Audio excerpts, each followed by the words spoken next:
like I always say, pain is temporary. It's only there for a period of time. If somebody slaps you in the face, it's painful there and then you move on. You kind of forget it when you're actually there in the moment until it happens. Because everything you do in life, you can walk out and you can be hit by a car. Or you can drive a car and have an accident. So the thing is that everything you do in life is always a risk. Maybe you run us through a catalog of all the injuries so that we can determine how much of Iron Man you are. I think the first one was my collarbone, like basically split it. I broken all my fingers, all my toes. So I broke the thigh, so my knee was by my shoulder. So automatically that's wrong, so I took it down. From there it's hands, elbows, shoulders. I've dislocated the shoulder probably 50 times. The thing is that there's so many great minds out there that has ideas. No, I want to do this, I want to do that. But 80% is trying to copy something that is already there. So I'm trying to shift the mindset of what do they need? Say, for example, another company that if you're having a saloon, they need products, but nobody's supplying products, but everybody's starting saloons. So how can you manage to say, can I be the supplier of the products to the saloon? Because they already have a clientele. I think that's where my pivot changed, I think. I think that the best thing to do when it comes to entrepreneurship is... Okay, and we're back. Good afternoon, evening, depending on the time zone. The Nigerian me would always confuse afternoon and evening, and that is an argument I can't really see why. But welcome one and all to 3 Company. And as you can see, we have quite a distinct guest. Distinct. We have with us Lars. That's the way I call it, but he says it's Lars. So Lars. Yeah. Guys behave. As in L-A. Right. Sorry. Depends. You know how it is, like if the Norwegian way is Lars, English way is Lars, Zambia way is Lawrence. Most people in Zambia is Lawrence. So you're Lawrence? No, in Zambia they call me Lawrence for some reason. I don't know. They mistake Lars, Lawrence. Like it's a short form. I'll go with the majority. But it's a pleasure to have him here.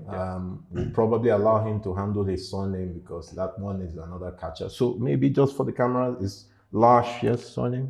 Fuglerud. Okay. So teach us how you break that thing down. So in Norway, you usually break it into 3. Fug, le, rud, and then you say it together. Okay. Fuglerud. Yeah. Okay. Well done. You're welcome, guys. Going forward. Yeah, he was doing that thing. What was that? Fug, le, rud. Fuglerud. Yes. And you're so proud of yourself. Yep. I know. Because George can say it. Let me try it. Buff.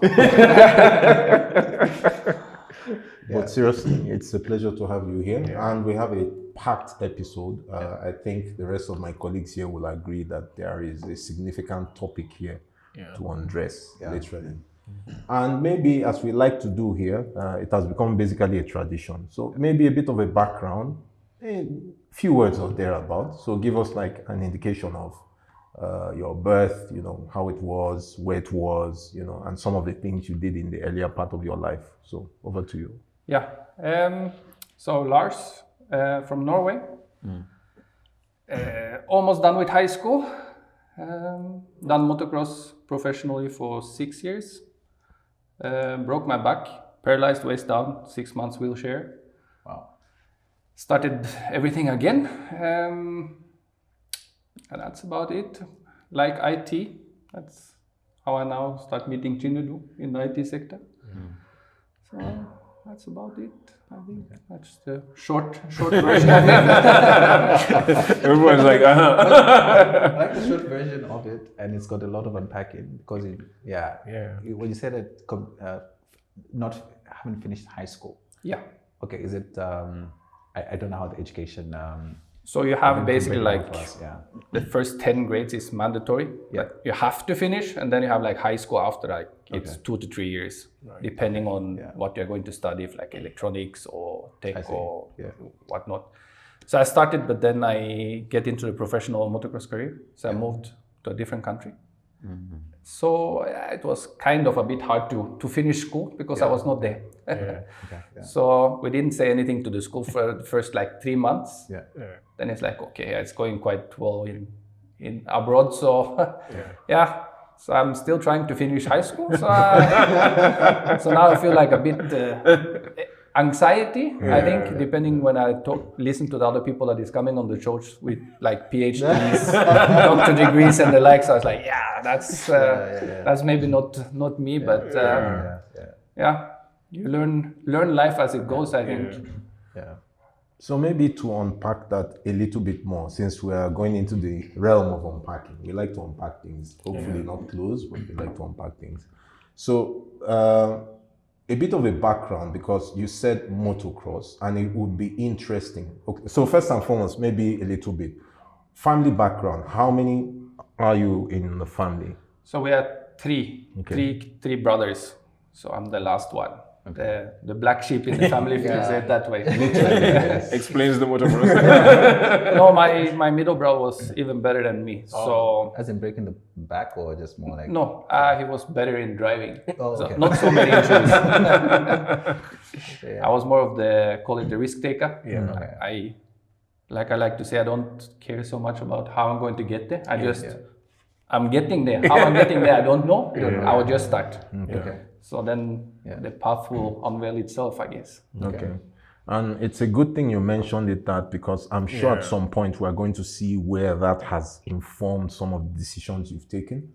But again, so having identified the family, maybe some context. What would you say would be the impact or influence of your parents on your life, and including your brothers? So like between them, how did that shape the direction you took? In terms of like my mom, she's more of me taking the risk and just go there. My dad is taking the risk when it's coming to business. Everything I learned in business ways, I learned from my dad. So my dad is buying bankrupt companies and flipping them and selling them. So in terms of the business wise, that's where I started learning how business is. And to say, when you do a startup or you're an entrepreneur, you need to take multiple roles depending on what meeting you're going in, depending on the hat you need to take on. So you can sit in a meeting and be a CEO, CTO, and CFO in one meeting, just depending on which hat you're wearing at that specific point. So I think that's kind of where my mom and dad is coming in. In terms of my brothers, my oldest brother is a farmer, took over the family farm. Also learned a lot, specifically math. He's very good in math. Calculating, my gender, we got calculators from day one in school, literally. So me, when it's coming to math, I was bad. Like 5 by 5, I was like, nah, I just used the calculator, it was there. So the thing is that my brother, like he took everything away when I worked with him for some years. So I needed to use my head. And the thing is that all these things is shaping you into what you're supposed to be, because I see the self now that I'm doing that with everyone that I'm interacting with as well. Even when I go to ShopRite, I would tell them like, why are you using a calculator? Like if I give you 100 questions, it's 85, you should calculate in your head what the change is going to be. So that's kind of the character I am. So it's a bit funny because everybody's like, no, why? No, if I give you a 5 extra, it's 20 instead of 15. Instead of 15, And they're like, huh? It takes some time before, so I'm like, no. So, I think I find myself doing that sometimes. It's the reliance on technology and the trust that you actually give it. That 1 + 1 is equal to 2. In my head, it's calculated, but I'll trust technology to do that. I don't know if you find yourself in that situation, but for one, when you're talking about that story, it's just more like technology has really slaved us to. Even the same when you do 100 + 100, you know it's 200, but you check on the calculator just to make sure. Just to make sure, And it's like, why are we doing this? Actually, the reverse is even the case. I mean, to the point. So, like certain things we know we take for out. Yeah. But like with the advent of things like AI and all, you now do the reverse where you give it to do the calculation and then you check the calculation using a calculator. And it's pretty ironic, but I mean, he raises quite a few points there. So I don't know. I mean, that was my question. I will come back, but maybe round the table, maybe starting from George. I don't know your question. So what I'm hearing from you is some unique abilities that your parents have given, and also you mentioned your brother as well with the aspect of math. I think I was curious to find out exactly what that unique value proposition that you bring in your family, and say, okay, fine, Lars, like we can trust him on this, you know, that kind of thing. So I think also just your perspective on how the journey has been, and just more like, okay, Lars has got this. Yeah, so even until today, when my mom had problem with the internet in Norway, she will call me. Okay, all the way from? Yeah, to just like, what do I do? Like my TV is not working. What do I need to check? And they're all staying in the same place, by the way. Like they're staying at the family farm. So the thing is that it's a 2 minutes walk. And to my oldest brother, it's like 10-second walk. So it's literally just walking across the table, and she's at my oldest brother. But she will call me. So I was like, I don't understand. And my brother, oldest brother, he's decent tech savvy, but it's specific things that he don't know. Even now, he's like, bruh, my internet is not working, or my Gmail is not working. Like Outlook is not bringing in my Gmails. Can you sort it out for me? I'm like, bruh, you know, I'm not literally on the other side of the planet. And he's like, literally. So it's that's when it comes to the tech side, I think, Lars is like a contradiction. You know, when you look at like the tech side and the motocross side. But we'll get to that. When you are younger, let's say life at the farm, right? And you're into play and just your selection of friends. Were you drawn to tech immediately? Or is it something that just kind of came with the school system over there? When you start school in Norway, you start with a computer very early. Oh, that's good. That's both good and bad, because my handwriting, I don't understand it. Exactly. Like it's bad. So So you know, the thing is that tech is good and bad at the same time. Yeah. It's a good bad thing. So I think that's the most type of thing, I think.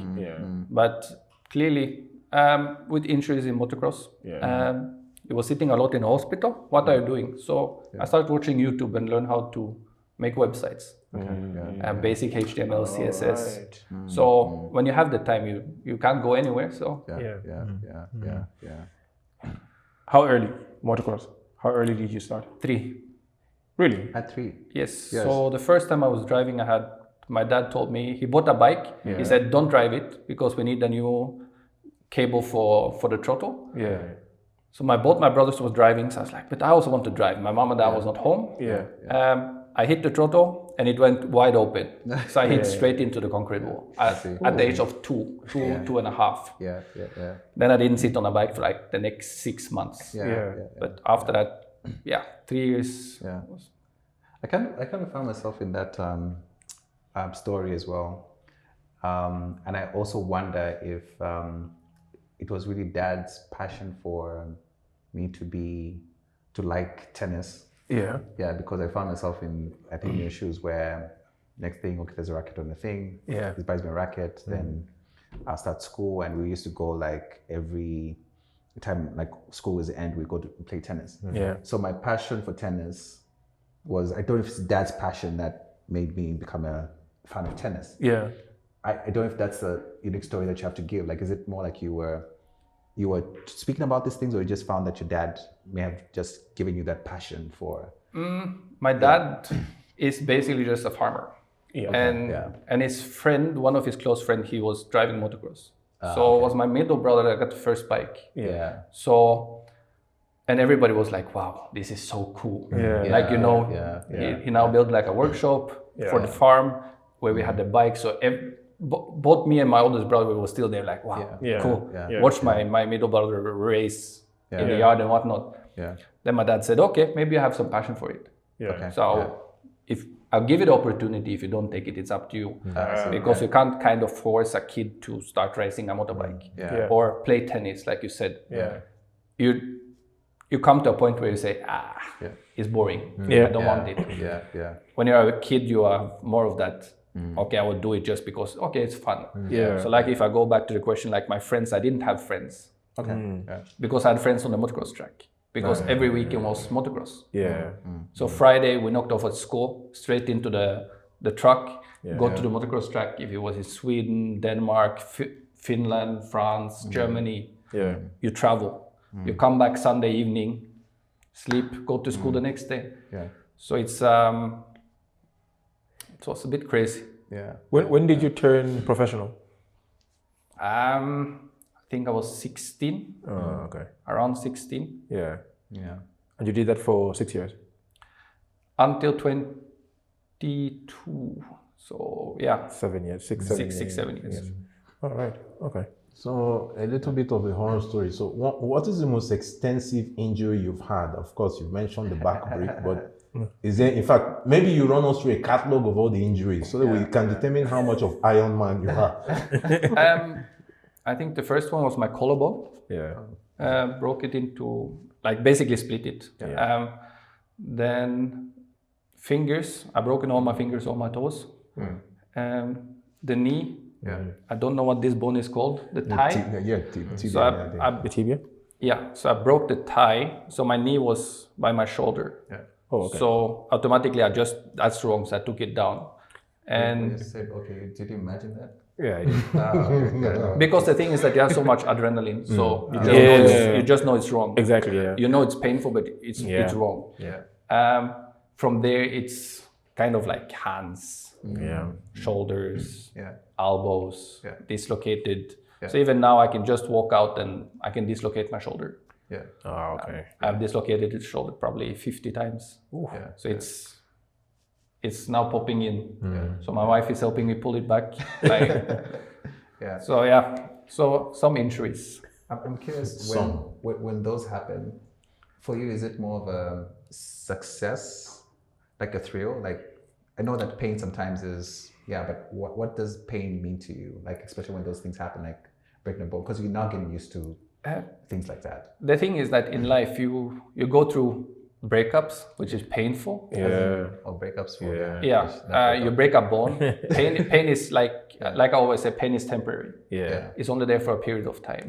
If somebody slaps you in the face, it's painful there and then you move on. You kind of forget it when you're actually there in the moment until it happens. Because everything you do in life, you can walk out and you can be hit by a car.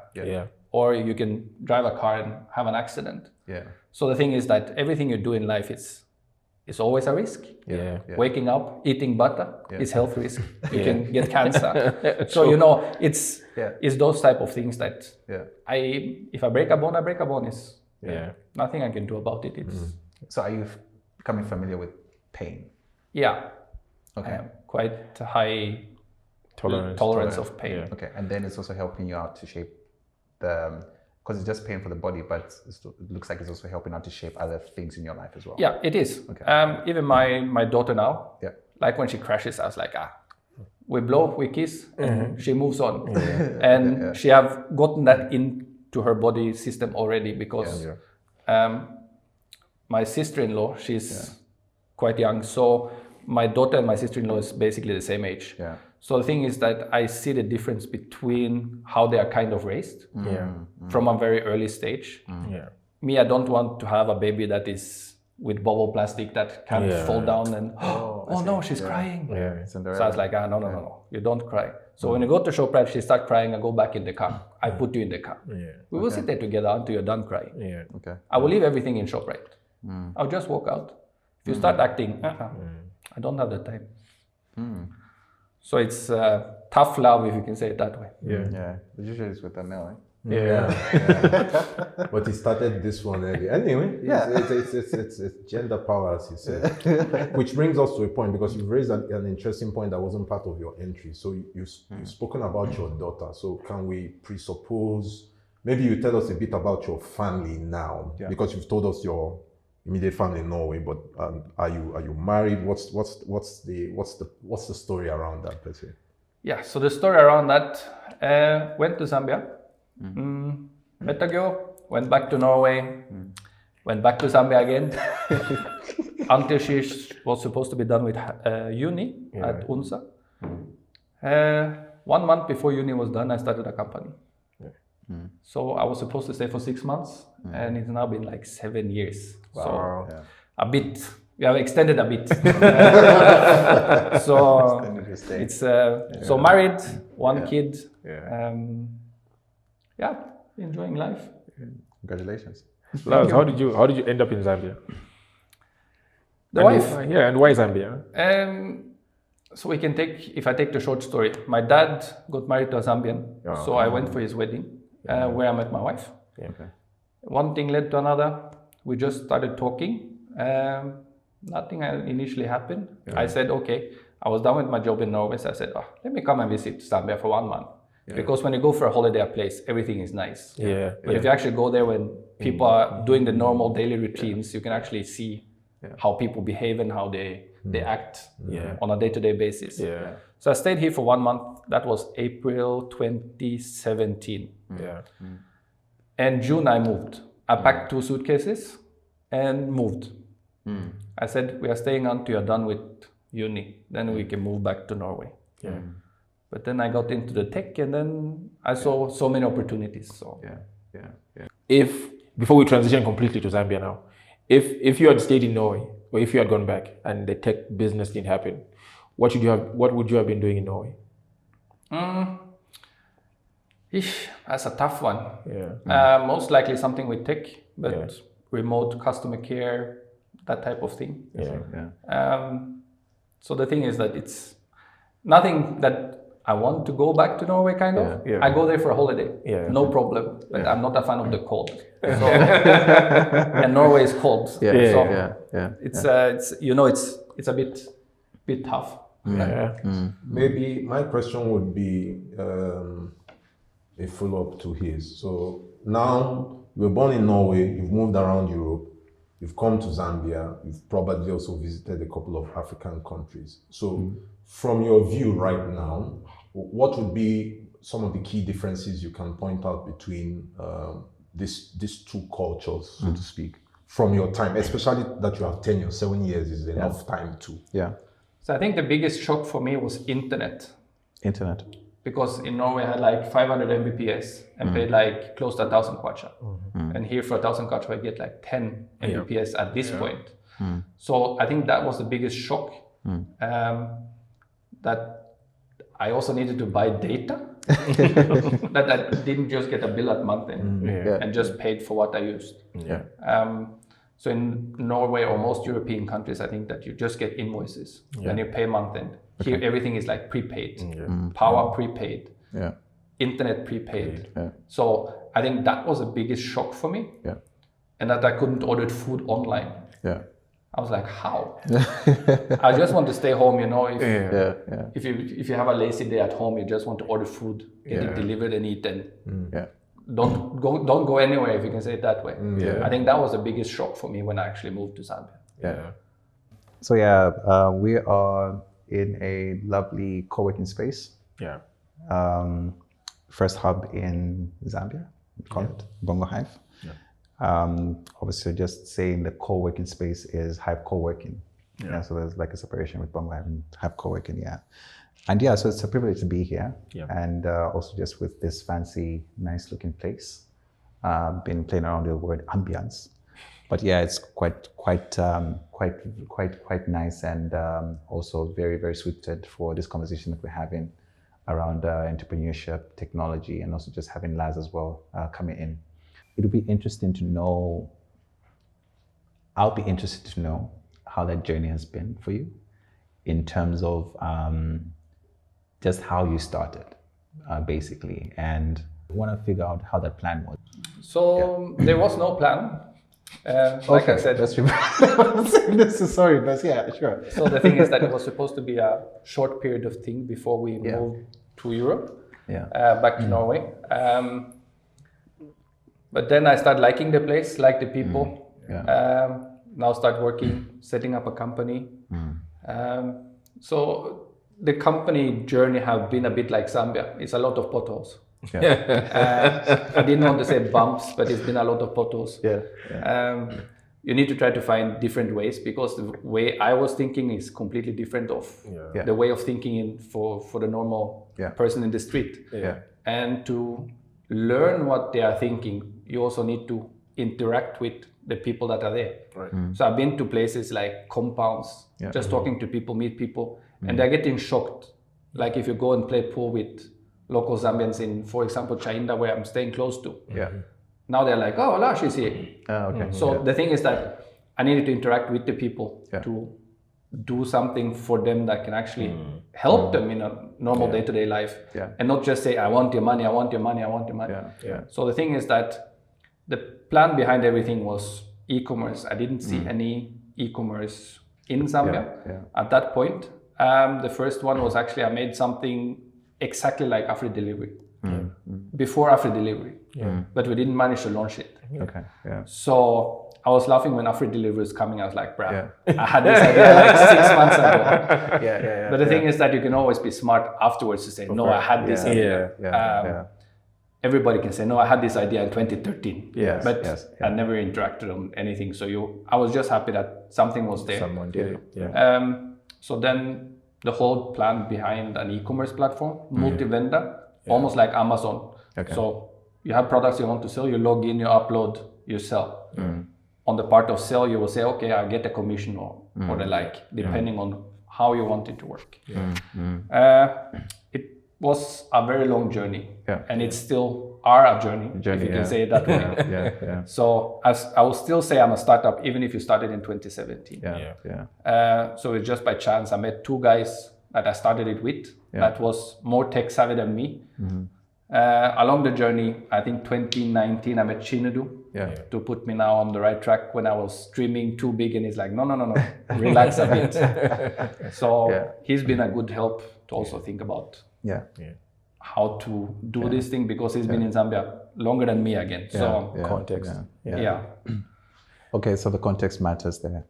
And I think for me, this is not the first time someone's coming in to say that coming into a different country, especially for Zambia, and realizing that there's so many opportunities and trying to speed up the process in terms of like, hey, trying to educate the masses and say these actual opportunities can actually work. It's like more of we call it the savior mentality, right?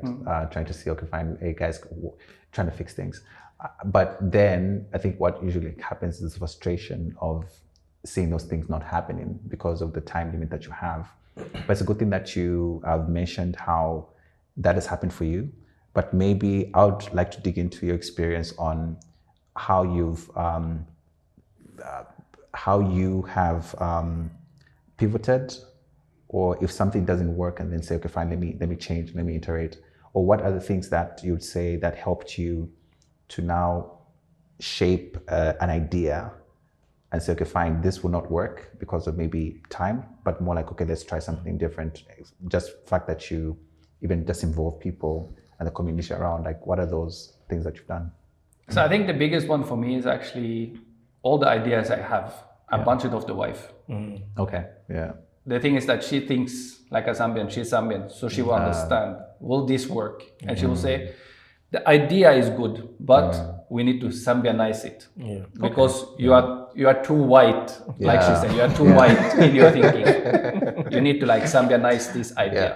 Because the thing is that it can work, but if you launch it exactly how things work in Europe or back in Norway, it won't work. So I think that's the biggest one. And then if my wife approves, I will now go to my mother-in-law, which is a different segment, which is in the between 40 and 50.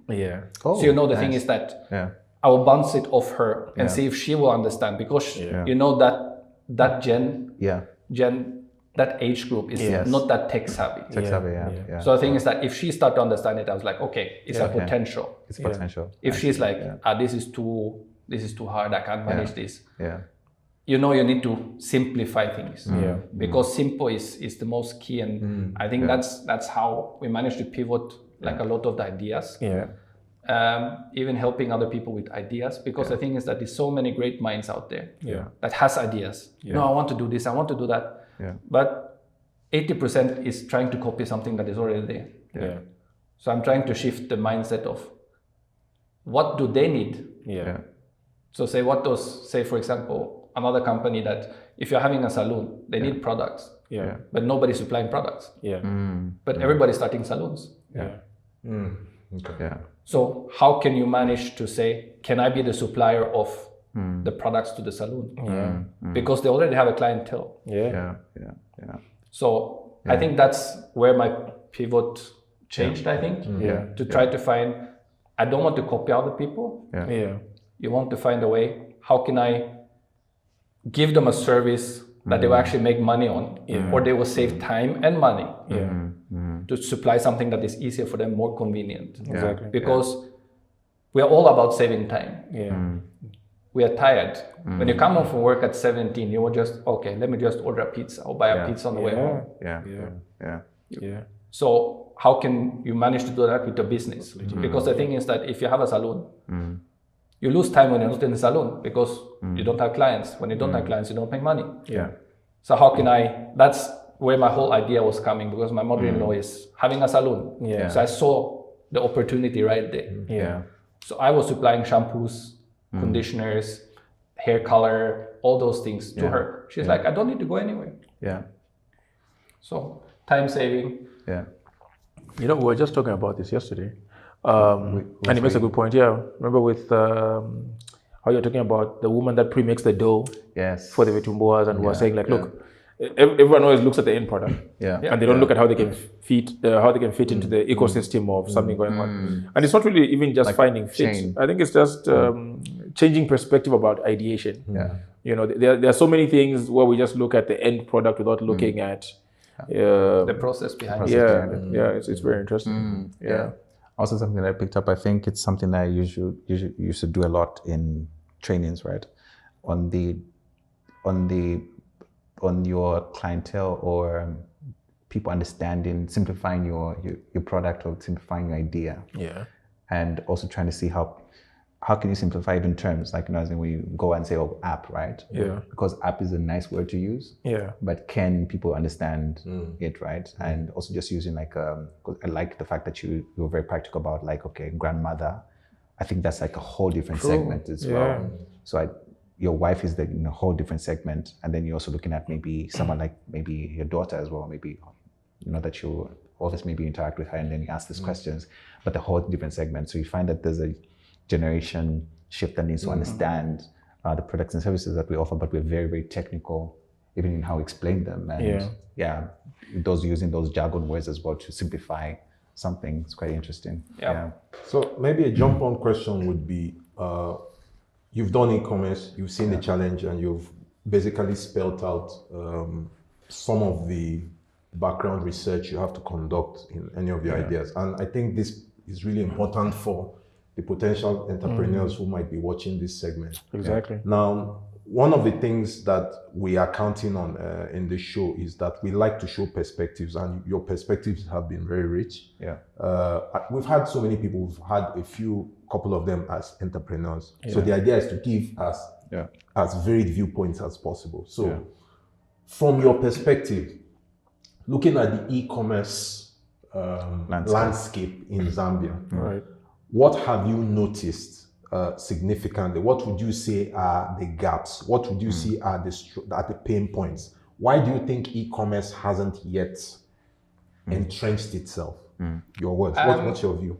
I think the biggest problem we have in Zambia is that so many people have been scammed by Facebook, like fake ads. So they don't trust online, but they will trust a WhatsApp status. So the thing is that if you sell something on WhatsApp, people trust it because it's personal. I have your number, or I'm in a group where you are. I know I can contact you the next day if I don't get my product. On Facebook, that account is deleted. The person is gone. So I think that's been like the major issue, and also that we didn't have any payment gateway to do like Airtel Money, MTN, Samtel. We had one was taken out. Other people's have been coming in on the latest stage now. So the thing is that I think if you want to do e-commerce, have patience. Within the next 5 years, I think it's going to be a very big e-commerce market in Zambia. Because the thing is that we have about 8 million people that is doing mobile money, meaning that they're most likely on a smartphone. When you have a smartphone, you can have an app to shop convenient, like groceries, those type of things. So I think within the next 5 years, it will be a massive market, probably $100 million in terms of transactions. So in short period on our pilot test, we did about 170,000 kwacha within 6 months for just selling products. So it's a market that is there, and it's there for the taking. There's nobody have dominated the market yet. Maybe again, still in the same e-commerce line, what would you then say would be the requirement for anyone? Let's say you were giving advice to someone who says, look, I want to do e-commerce. I'm sure you're aware of how much people abuse that word. So we've heard the inputs about Facebook and all the likes. Assuming that you wanted to go into the e-commerce space, from the perspective of an entrepreneur who has tried it, and if you were given the chance, knowing what you know now, how would you go about it differently? I would change everything, to be honest. I think the first 2 years was kind of wasted time because we didn't make any significant progress. We didn't have anybody to ask any questions because nobody had done it before. We can't send an email to Amazon like, how did you do it? I don't think they will respond. So it's kind of a brand new thing in the country. Change. I would start talking to the tech companies around in Zambia because you need tech heavy people. You can say you can have the best idea, but if you don't have people that is invested into your startup as you are invested, it's hard to make progress. Because the first 2-3 years you won't make any money. That's just a matter of fact. Like there is no capital unless you have the capital yourself. So even me, when I started the company, I started with 120,000 kwacha. And now out of that, you need all the permits, the licenses for this, for that. So the thing is that was probably running money for 6 months. So if I knew what I know today, I would have changed the whole approach of how I'm going to do it. I would probably start in the other way to make the architecture from bottom and not just the plan to say I want to build a platform. But you build the architecture and how things are working from basically the project side. So you build everything from bottom and going up. So I've learned so many things the last couple of years alone to say, okay, it's not just to have a project, but you actually need to have a person that knows what the project is about and start from the backbone to say, this is basically the ecosystem, how it's working. And how you're getting from point A to point Z is different in any type of aspect. Is it a corporate client? Is it B2B? Is it B2C? Is it C2C? What are we doing? So I think starting with the whole project from completely backwards, because I started with, I want to go here. I don't know how to get there. And I didn't know any project management. I never done project management. So you just have an idea. So I think the most for people who want to do an e-commerce, learn the basic skills in everything that your company is going to do. Learn how to trade. When you understand, okay, I need a better price on this specific product. If you want to buy a glass, you get a better price when you buy 10 or 100. So learn those type of things from day one, not just say, oh, that's a good price, I'll buy it. Find a market. What's the niche? What do you want to sell? Everybody said, no, I'm doing e-commerce, but they're selling on WhatsApp. So the terms e-commerce in Zambia is very broad. I'm selling on Facebook or WhatsApp. So for me, when it comes to e-commerce, you do end-to-end transaction on that specific transaction, and you get it delivered to your house. That's e-commerce. And not that no cash on delivery. Oh, can I pay slow on this? Can I do? So I think the e-commerce term is loosely. end-to-end transaction. Like you would do the whole transaction. If you're buying a gin from Mud, you buy it online and you get it delivered to your house. So it's diluted in Zambia. And it's a lack of understanding. But is it a lack of understanding, or just more a lack of using the first approach that works? Because of maybe because I can imagine if the customer, because they want to touch the product, want to see it. And I think that maybe when you're talking about like being personal, I was been thinking about it, how even when you talk about the website, like you just gave example, I was saying website might be similar to Facebook because of the fact that there's no that interaction, right? And then you said the WhatsApp groups are more person-to-person interaction. So is there maybe more of a cultural issue where it's like, I would rather deal with someone that I'm seeing, bring that thing to me, and then I interact with them without those barriers and technology? I think like in terms of e-commerce, I saw the first customers that usually started buying. They came to the office to just see the product. Yes, right. The first time they just like, okay, it's actually a person here. Yes. Okay, I know they have an office. I can go to the office. So the thing is that the first interaction was 90% they came to see the product, got the product, paid there and then, and walked out. The second interaction, there was no phone calls, nothing. They're like, okay, I know where they are. Okay. So the thing is that it's the first interaction, like you're saying. They want to touch, they want to feel it. What is this? And then why is it cheaper than ShopRite? Or grocery stores in general? Why? So I said, no, we don't pay for rent. So you don't have any expensive, you don't have a lot of employees. So the thing is that that's why you can drop the price, because they need to calculate that into. I think for me, where I see a lot of crossroads between you and Chinedu is the way you explain things. There's a clarity, a pragmatism, and I think there's just a general need to want to inform clearly. And the reason why I used you and Chinedu as examples is because you're not from Zambia. And I think sometimes when someone not from a place goes to a place, you really want to debunk things to the root, because then it's a new environment, you want to learn. So I think you find a lot of entrepreneurs here, because you are from here, you think you know everything, and then you start with vitumboas before fritters before you know where to get the dough, capacity, and study your client base properly and all those things. That's why we have a lot of niche businesses. Someone wants to do orange shoelaces. And they miss the big idea that people maybe in Chavuma need shoelaces or actual shoes. So they miss the opportunity completely. So for me, like when I hear you speak like that, I'm thinking, what does entrepreneurship mean to you? I think that the best thing to do when it comes to entrepreneurship is to understand the problem. Or find the problem yourself. To say, okay, here is an issue. How can I solve this issue in the best possible way? So the thing is that sometimes you already have an answer to an issue, but you don't have the issue. That's why I'm saying the thing is that you can start any entrepreneurship either from having a problem or you have a solution, but you don't know what the problem is. So you can start entrepreneurship from both sides. And I think most of people here, they will say, oh, I see Mr. Banda is making money on the haircut there. I'll open a shop next to him. Without the knowledge to say, okay, Mr. Banda is only making 100 kwacha. But now you're taking away 50% of the business to your business. Now he makes a 50 kwacha. So you both make. So the thing is that you are sharing the same type of money. You don't get new clientele. Interesting. So the thing is that I think that is the biggest issue that I've seen, because there's so many opportunities.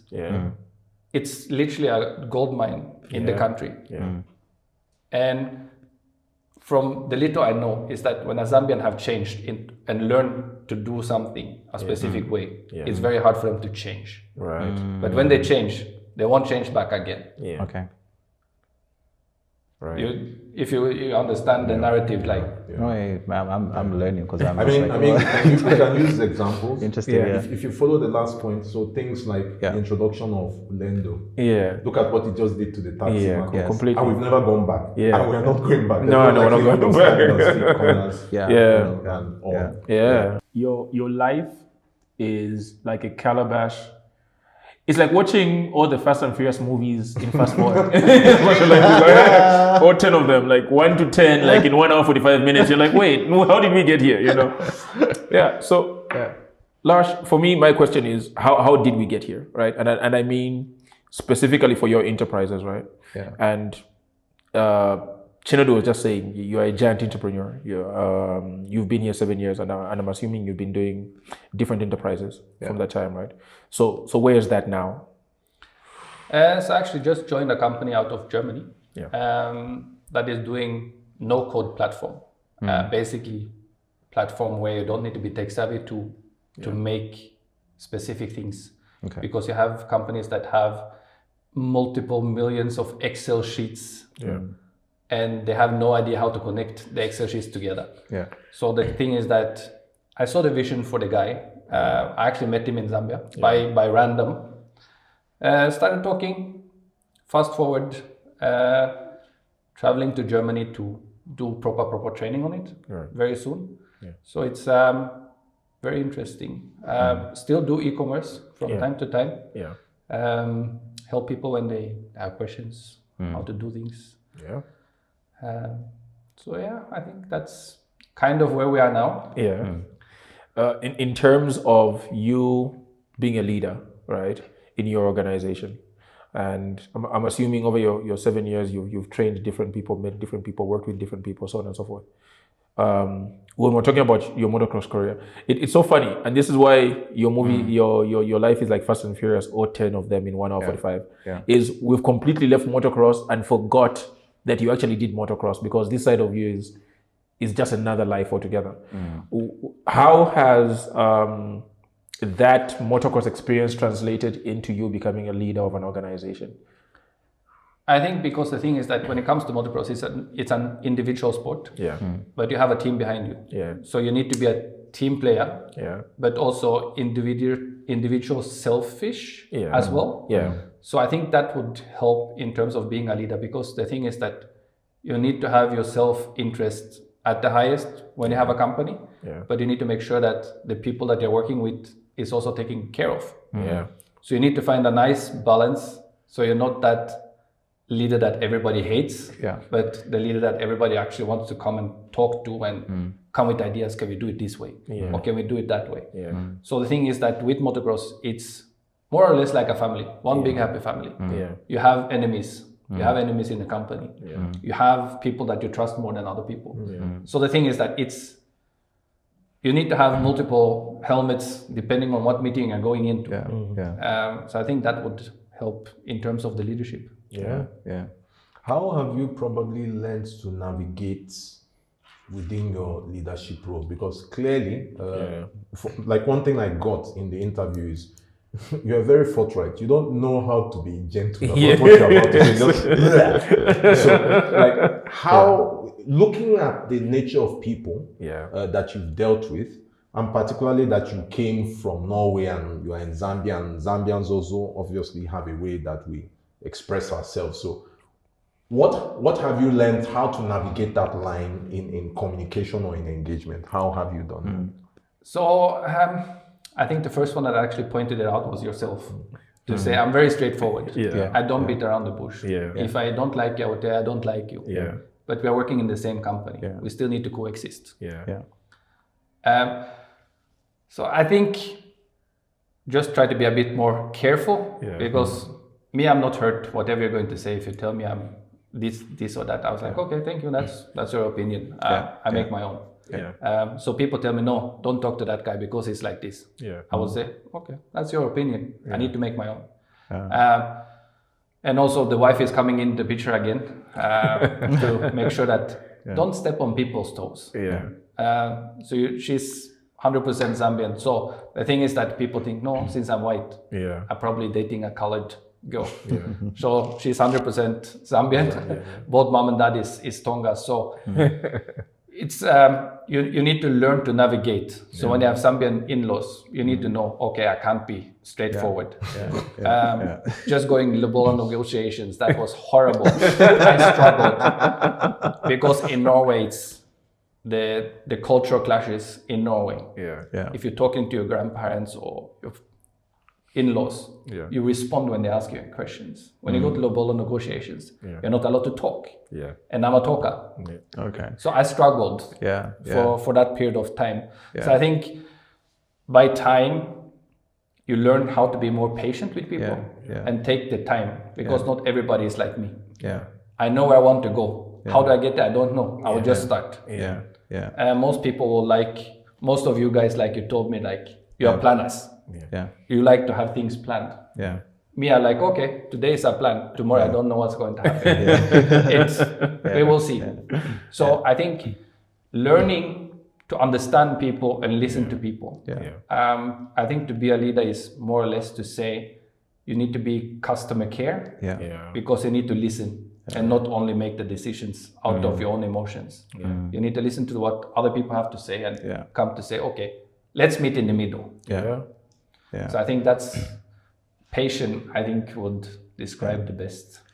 I like the aspect of how because I think this conversation we're having, as in we are the three in company, but there's people behind that are making things happen, right? Yeah. And without them, there would be no lights, there would be no fancy. And it's the same thing that you're going back again to the what you call it, motocross, and saying that there's a whole team behind it. And when we talk about entrepreneurship as well, especially in the business that we work, there's a whole team behind it. My biggest question there is how, with the way that the structures are done in Zambia, especially when it comes to interaction, right? And the people that you're working with, in terms of to be honest, there's a certain way that when you talk about being patient, there's a certain way that you have to deal with Zambia. And that maybe requires a lot of patience because of maybe the way that they respond to things. And you are more sound like maybe you're immediate, but with the way that you come across maybe the people that you work with, that maybe there's a certain type of temperament, I would actually confess to it, that we have a certain way that we respond to things or we do things or deliver in this case. But how have you managed to either maybe conform or not conform to how things have been done? And also just being more okay, fine, how does that work for you in terms of just should I be, or should I conform to being the Zambian standard, or should I conform to my standard that I can just influence decision making in that process? It's been a bit tough. I can't even lie. Struggled with people that I was working with. I was even working with my wife. She was a part of the company. I told her you're too lazy. You need to speed up, because I did the same amount of work while uploading products to the platform. And I used about 40 seconds per product. So she's but that's not me. So I think I would tell you just get it done. And give me a time space and not a Zambian time space. When you say it's 10 minutes, it should be 10 to 12 minutes, not 3 hours. So for me, the time aspect, if people say I'm going to be done within 2 months, okay, that's fine. But after 2 months, why not done? If you have any complications during the 2 months, come and let me know. I'm struggling with this, or this is not working. So the thing is that at the end of the day, even if people are doing things differently, the most important thing in a company is to communicate. If there are specific things that you can't do, or I'm not confident in this field, tell me. Is there anything I can do? Can I help you? Can I teach you? Can you teach me something? So the thing is that I think communication, because most people would just say, don't worry, boss, I will do it. And they will say, I will do it in 2 weeks, but they will use 2 months. Within the 2 weeks period, they don't say that, no, I'm struggling with. So I think it's communication to say, okay, I'm struggling with this. I think I need more time. So I'm teaching people to say, if you tell me it's going to take 2 months, let it be 2 months. If you have any problems in between, let me know. Because the thing is that at the end of the day, we have clients on the other side that is waiting for what you are providing. If you don't hit your deadline, they will not be calling you. They will be calling me and giving me the problem. And how to be a good leader to not, you need to kind of shield the people that you're working with. Exactly. Yes. So how are you going to have that when Yeah. they are not communicating with you? Yeah. If 1 week into the process and they tell you, I need 2 months, Yeah. it's easier for me to start that conversation there and then. Yeah. Not come after 2 weeks and say, we need another 6 weeks to finish. Yeah. It's a harder conversation to have. Exactly. Yeah. Can I be the Judas? Go for it. Yeah. So in this case, if I'm the employee, I'm probably afraid of seeing to be, if I don't know something, I think the fear is that I'm not capable and I'll be replaced. There's a fear of that.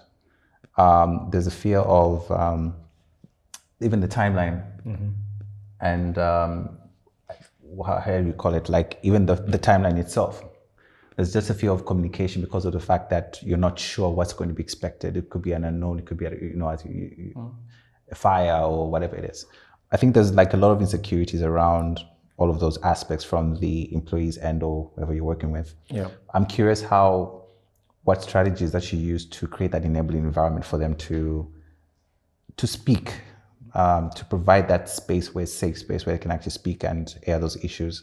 I feel like most of leaders maybe have missed that in terms of like enabling that, providing that environment for the employees. So in terms of the e-commerce, I was working with one of my close friends. Yeah. So every Monday, every Friday, we had a meeting. Yeah. What was the challenges this week? Okay. Check-ins. On the interview, I said, you need to be open to be criticized. Okay. And I'm open for you to criticize me too. Yeah. If you are telling me, no, you're doing this wrong, I won't say, no, you're done. You're not coming to work. Yeah. So the thing is that you need to have that trust, I think, from day one. Exactly. Either you have it or you don't. Yeah. Most people I've seen, they don't say that, no, I want to be liked by everyone. It's not possible. Yeah. You have people that is working in the company, even if you are the owner, Yeah. that won't like you. Yeah. And that's just the matter of truth. Yeah. And the thing is that if I want people to like me at any given time, I know they are faking it. Yeah. And the thing is that for me to get the best out of the people, I need to make sure that they can criticize me to say, boss, this is wrong. Yeah. I think we need to rethink this or go in a different direction. Yeah. So that's why, like, we have had heated discussion, me and Chinedu, throwing words back and forth to say, okay, how are we going to do this? No, I would do it this way. No, just relax. Hold on. Let's make a plan. Yeah. Okay. Yeah. Me, the next thing he will see that I will text him 3 hours later to say, I've started. This is what I want to do. Yeah. So the thing is that I like to do things my way, but you kind of can't always do things your way. Yeah. It's like a relationship. Yeah. Even when you're working for a company, it's a relationship. If you're dating a girl or a guy, it's a relationship between you. You need to have the communication. Yeah. Without a relationship, you don't have communication, you don't have anything. Yeah. So I think that you need to trust on both sides, Yeah. both the employer, the employer. Yeah. They need to listen to say, okay, this is wrong, this is right, this is what you're good at, this is what you're bad at. Yeah. He was telling me, no, I don't like you're doing it this way. Yeah. Me, I like to be talking to a specific way. For me to listen, I like to be talking this way. So the thing is that you need to listen to what they're saying. Yeah. Most leaders would just go and assume, I think you are a douchebag. Yeah. Yeah. And they will say, just get it done. You have 2 days. Yeah. But this is going to take me 3 weeks. Yeah. No, but you have 2 days. And the thing is that when you start putting that pressure on people, they will start to say, it's not possible. They will deliver something halfway instead of deliver something that is good. Yeah. And like, to just give people a pragmatic conversation, how it would go would be, let's say Lars is working with a 3-week timeline. You're asked to do something. I'm the employee. And I go and say, Lars, this thing will take 6 weeks. And then you're the leader, you're the one who's facing the customer. So okay, but they need it in 6 weeks. So the conversation has to be, it's a conversation. So you go back and say, okay, why is it going to take 6 weeks? Then you tell me, we've got limitation here. Maybe we don't have the knowledge base here, gaps. Then you give the leader a chance now to fill in those gaps. So I think what you're saying is true. There needs to be a conversation. There will be an uncomfortability between both parties. We have to be comfortable with getting uncomfortable, and then understand that there is no yes or no in this journey. There's a lot of gray in that. Oh, okay, we don't have this capability. Yeah. Let's go back. What do you need to learn? What do we need to upskill? Do we need to hire somebody else? Do I need to bring somebody on board? There are all those fixes. I think a young man or a young woman that gets into employment always thinks it's black and white. If Chinedu says I need that 14 hours, whether you have the skill or not, it's yes, boss, I've got it. And then you disappear for lunch and we never see you again. So I think there's a bit of context that's needed for a lot of people who are entering and who are also working. And maybe that brings me to maybe a potential question to ask. So of course he started that by asking, so what are you doing now? And obviously if one introspects to say that your stay in Zambia will extend beyond the 7 years and more, maybe the questions specifically would be, where do you see yourself going? It's one thing to say where you are now or what you are doing now, which is fine. But with the opportunity you've probably identified here, where do you see yourself going? What are some of the things you would want to do while you are here, or things that are very important to you while you are here on the entrepreneurship side? I can answer that. I don't know the plan. that one actually have like a basic plan at least.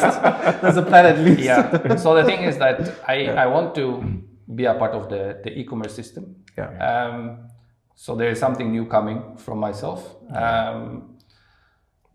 Be a part of the tech in Zambia, to be one of the, maybe not tech leaders, but one of the tech guys. If you have any problems, issues, or you're a startup, you need websites, or you need this, come, let's sit together and have a chat about it. Because the thing is that there's so many people that have ideas that are Zambians that I cannot develop because I don't think the same way. So without that knowledge, I kind of can't go anyway. So it's better to have a small piece of a cake than have no piece of any cake. So the thing is that I want to be a part of so many like startups, entrepreneurs, if they need help, if they need guidance, how can I do this, how can I do that? So I want to be like, when I have problems, I call Chinedu. How can I do this? What do you think? I want to be that person for someone else as well, because I know to have that person in your life, call it as a mentor, entrepreneurship mentor. And you kind of need to have somebody to talk to, because maybe your significant other don't understand. They will just say, just do it. Context. I need somebody to give me input on the specific things. So I think that's where I want to come. And like you said, sit in panel discussion, doing webinars, helping people. All those things that I'm not a big fan of being in front of the camera. I like to be on the back side of the camera. But I've seen that I'm facing it more and more. Because of the knowledge that I've managed to gather over the last 7 years, or the lifetime of working. So I think it's nothing you can do about. Just face your fears and push what you can do. And help the people you can help. If you have the possibility to help. So he talks about some very interesting things in that last portion of his answer. The principle of paying it forward. We have addressed that in so many of our engagements, as you can see. And even without it being present, it's something that he's picked up on and all. And it seems that in as much as you yourself have received the benefit of that, then in your mind, you know that you need to also pass it down the line, so that it creates a continuous chain. Maybe with that in mind, I think, and by the way, strange enough, he's the one who is doing the new 3 Company website, by the way. So it's just so he's already started. Open declaration. Why did you do so quick? Now we know. So that he was doing the same as me. Okay. Acting before. I was about to say. This is what we are doing now. I see. Makes sense. It's Gotcha. something open declaration. I'll be sure. I'm ready for it, you know. But I think we've I think segued in. We have about 10 minutes or so, I think. So maybe we'll just do a round robin question session. So maybe we'll start with Buff and then him and then you and then we'll finish up with him. So Man, for me, it's not even a question. I think like Lars has given me a lot of context around two principles: communication and trust. Yeah. Like without trust, there's no communication. And trust. I know people say trust is earned, but I think in an enterprise, it has to be at the beginning. It's almost blind trust. Yeah, and then the earning comes as you go. You know, I think for me, with a lot of us in here who are leaders, who manage teams and supervise, I think the other side that maybe we need to have in mind is, you know that person we have in the team that we know they don't have the technical ability and opens up and says, oh, the thing that we want in 2 minutes will take 9 months. Yeah, I think we need to be more allowing of that person, because I think the fact that they can communicate that should not be punished. And somehow Kaizen or whatever the case may be, we need to put that person in the organization where we're going to build them up, because they're the ones who become valuable employees. I think that aspect of African and Zambian entrepreneurs, employees, is completely missing. We have very few candid people. And maybe it's not even candidness, it's just boldness. One, we all want a job, you want to put food on your plate, you know. So you tend to not want to show your weaknesses, you know. And I think when I hear Lars talk about it, when I hear Chinedu talk about it, and I think George, you've talked about it as well, when you're saying, can I be the Judas? Because we are very cognizant of these issues. But the response that we've shown the market or the employees is that we're going to punish you. You know, we're going to punish you. So I think we need to be a bit more allowing, and then as leaders, figure out where this person we can use, because the biggest quality there is that they can communicate, and we can build on that. It's very true. Cool. Ishman. Why Why do you do this, guy? Sorry, bro. He's inspirational. I'm sorry. Lars is inspirational. I'm sorry.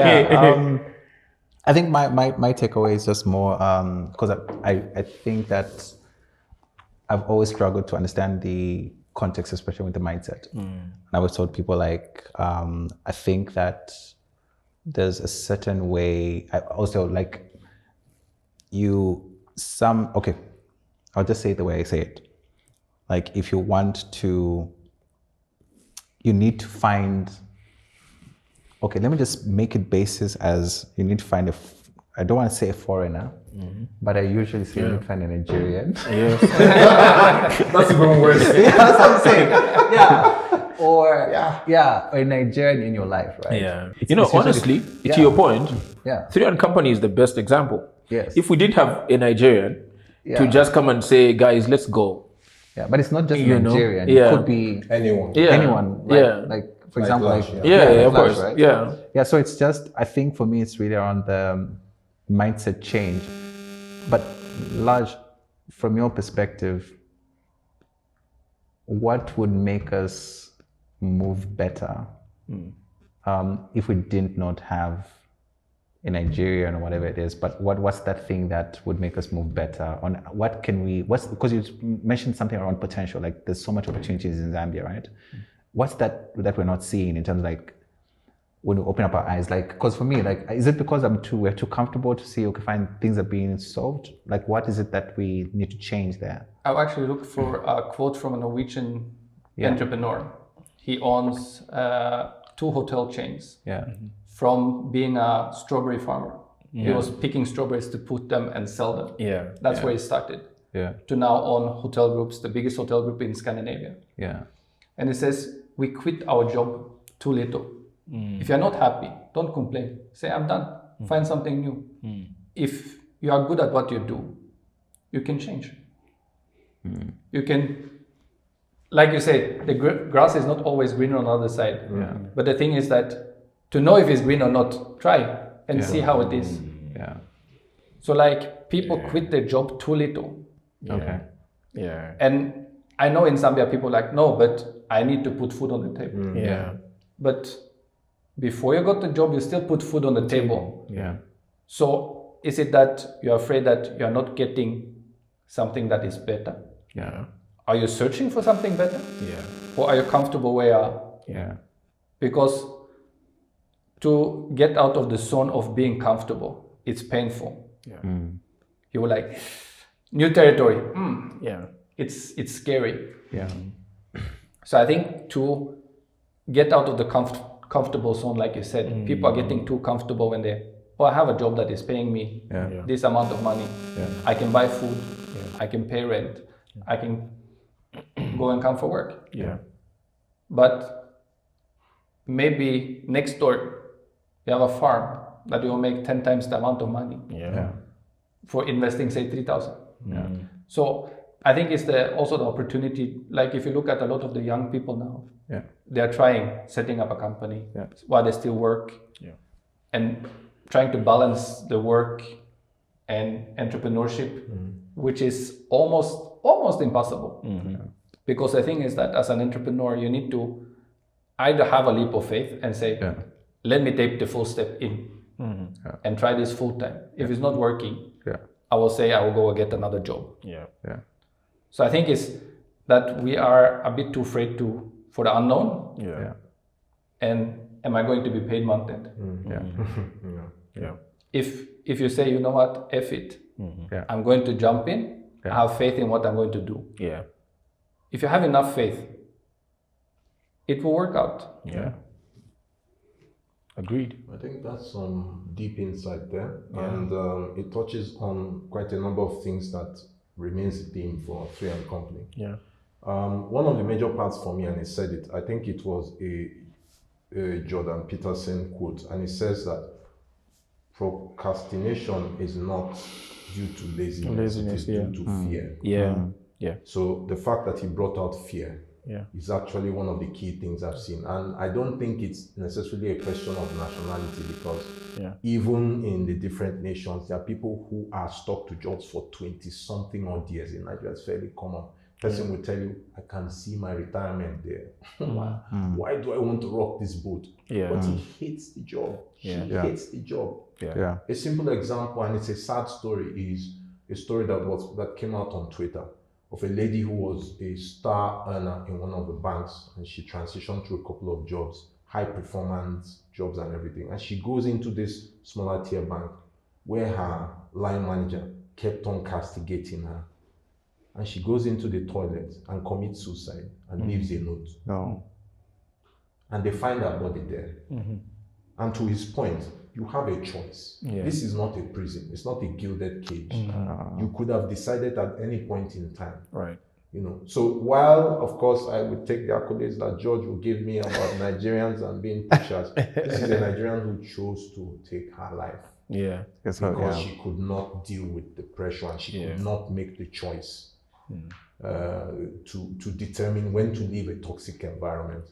Because the toxicity is also one of the penalties of operating as an entrepreneur. It is either you yourself have it, it is either the environment you operate in as an entrepreneur, the toxicity is high, or it is either the clients or the workers you deal with that have it. So there's a lot of policing that you have to do. I think those are my last 2 cents. I don't know your concluding comments before we round up. We have maybe a minute more. To be honest, I think we touched on most things. Not so much in terms of questions or answers and find the question, but I think we touched on most of the things specifically for the people that is also watching. I think that should be it from my side. So, on this note, we say thank you very much, Lars. It has been a pleasure, as always, to have you. You continue to provide insights. We look forward to having you here. Subsequently, masterclass mode activated. Please, we have to book him. Then again, thank you to our viewers. And again, a final word of thanks significantly to Bongo Hive for giving us this space over the last 2 years. Lovely, let me use the French way that George is fond of, ambiance. But thank you very much, Bongo Hive, for this lovely space, for the use of your facilities. And thank you much to our viewers. And we look forward to having them on the next episode of 3M Company. How do you close? Interesting. It's like, what? We're losing subscribers because of this. So what are they doing? They have a fetish for the table. Who came up with this?